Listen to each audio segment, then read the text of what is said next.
Last round का winner कौन?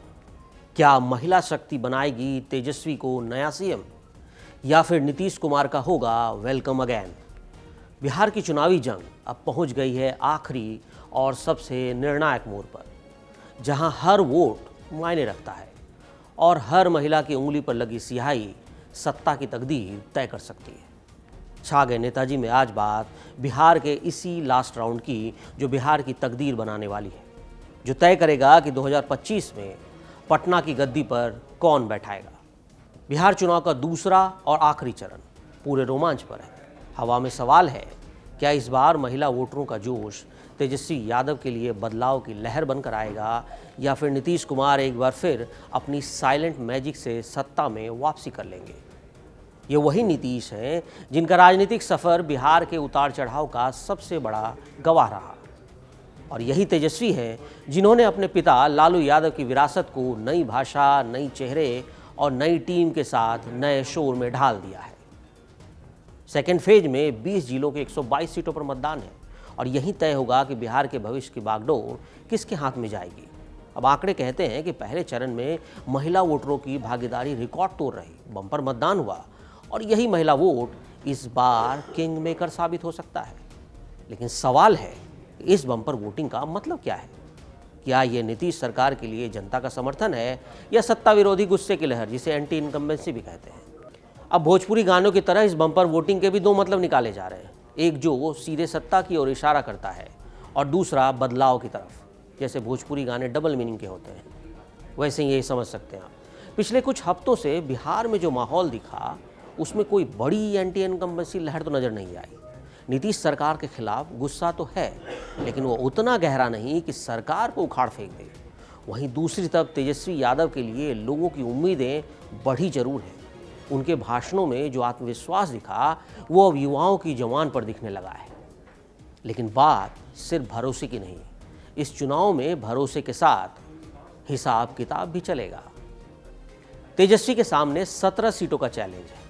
2020 के चुनाव में पहले चरण में महागठबंधन को एनडीए पर 2 सीटों की बढ़त मिली थी, लेकिन दूसरे चरण में एनडीए के पास 67 सीटें हैं, जबकि महागठबंधन के पास 50।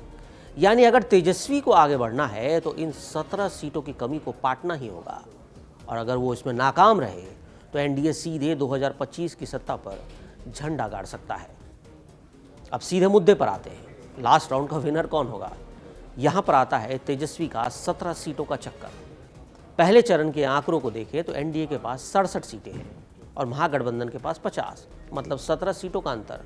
243 सीटों में बहुमत के लिए 122 सीटें जरूरी है, और अगर ये अंतर बना रहा तो एनडीए की जीत तय है। लेकिन अगर महागठबंधन दूसरे चरण में शानदार प्रदर्शन करता है तो इन 17 सीटों का अंतर पाट सकता है, और सिर्फ पार्ट ही नहीं सकता बल्कि तेजस्वी को सीएम के लिए जरूरी सीटें भी हासिल कर दे सकता है। तो ये 17 सीटों का चक्कर ही महागठबंधन के लिए सब कुछ है।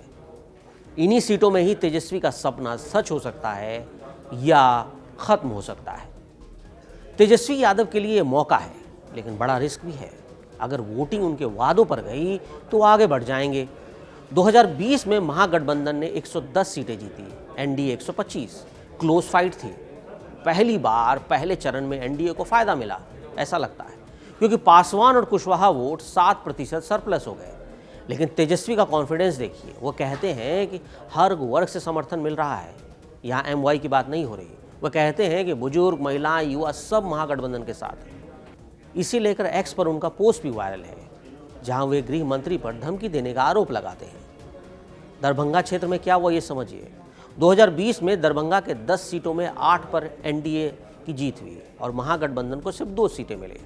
दरभंगा में मुस्लिम वोटरों की अच्छी आबादी है, लेकिन फिर भी महागठबंधन के 4 मुस्लिम उम्मीदवार हार गए। राजद के दिग्गज नेता अब्दुल बारी सिद्दीकी भाजपा से हार गए थे। इसका मतलब क्या है? इसका मतलब ये है कि महागठबंधन का मुस्लिम वोट बैंक बिखर गया था। लेकिन क्या ये बिखराव अभी भी बना हुआ है? अगर हाँ, तो एनडीए को दरभंगा में फिर से फायदा मिलेगा। अगर नहीं, तो महागठबंधन के लिए मौका है। वहीं तिरहुत क्षेत्र में क्या असर हो सकता है? तिरहुत में मुजफ्फरपुर, पश्चिमी चंपारण, पूर्वी चंपारण और वैशाली है। कुल 30 सीटें हैं। 2020 में एनडीए को यहाँ 23 सीटें मिली थी, महागठबंधन को सिर्फ 7। पश्चिम चंपारण खास तौर पर एनडीए का किला है। 9 सीटों में 8 पर एनडीए जीता था। चिराग पासवान और उपेंद्र कुशवाहा के ना रहने के बाद भी ये क्षेत्र एनडीए का किला बना हुआ है। तो तिरहुत में महागठबंधन के लिए खेल जरा मुश्किल दिखता है।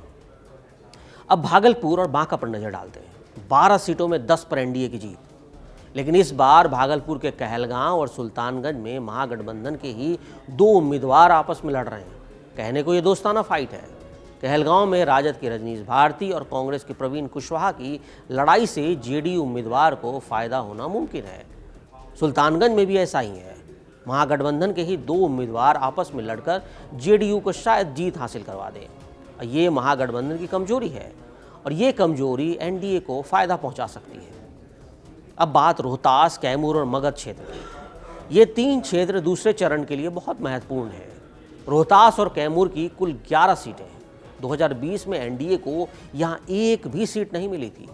सब महागठबंधन के पास गए थे, लेकिन इस बार राजद और कांग्रेस के कुछ विधायकों ने एनडीए का रुख किया, हाथ थामा, तो संभव है इस बार का सीन बदला होगा और मगध क्षेत्र में 26 सीटें हैं। 2020 में एनडीए को सिर्फ 6 मिली थी, 20 महागठबंधन के पास था।